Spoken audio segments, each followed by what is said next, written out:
So here we are back together on a Wednesday night. I would be remiss if I did not mention the fact that tomorrow night, yet another Republican debate.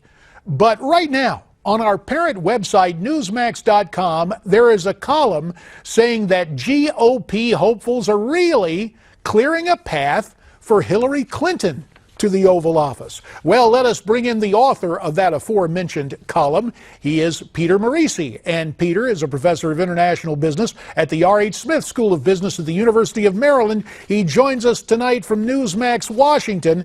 And so, Peter, let's drill down on this. In the column, you say a lot of candidates are offering Bush-era Band-Aids for a broken economic system rather than radical solutions required and radical solutions Americans want. So, what should be done, and what are these guys pushing right now? Well, let's look at the tax structure. Just about every one of them maintains the income tax in some form.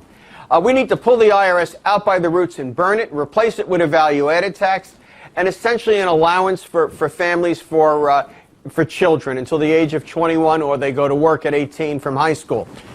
We need to do something but a about value-added tax, let me stop you right there, because one of the bugaboos, when you take a look at what was done in Europe with value-added taxes, it adds an extra layer of taxation at every round of production. It is not really, it's somewhat pernicious in the way it taxes. Tell me why, very quickly, a VAT tax is what you prefer. Well, simply you can't tinker with it. Everyone has to pay the same rate. So it puts K Street out of business. And, you know, people say to me, well, you know, you perniciously can raise that VAT tax a little bit each time. Let's face it, having an income tax hasn't kept Democrats, when they have the reins, from raising taxes. So I don't see that benefit. It's a false argument.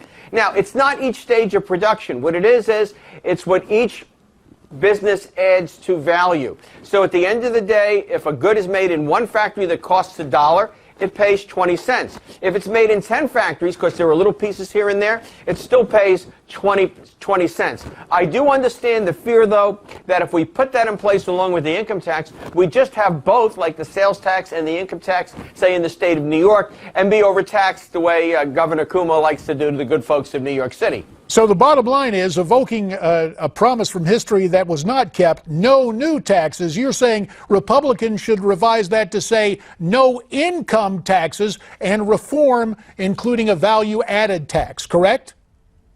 Absolutely, and get rid of the payroll taxes at the same time. Oh, basically go to a 19% value-added tax and shut down the IRS. Then the government, and in particular the Democratic Party, won't have that gang of hoodlums over at the IRS to terrorize people who believe in God, believe in limited government, and so forth. You know, we won't have to lay awake at night expecting a letter from the IRS in the morning because we gave some money to a political candidate that, you know, they don't like.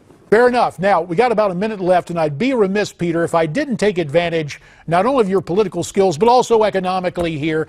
We understand that Standard Chartered Bank says oil is poised to plunge to $10 per barrel. Why such a dramatic decrease in the price of oil?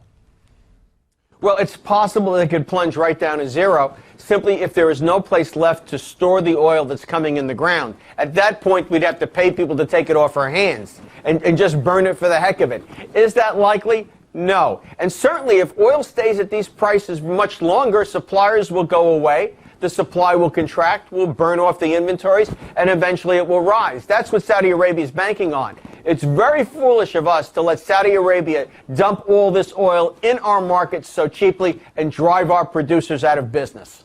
All right, so it's not necessarily the cataclysm that some are claiming, but it is a cause for concern, right? Just 10 more seconds, Peter. Investors have a right to be concerned.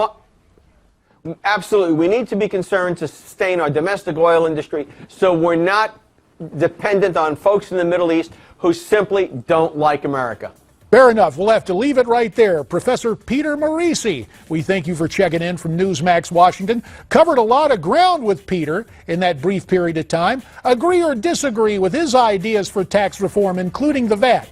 Send me your comments at newsmaxtv.com/comments. We're coming back.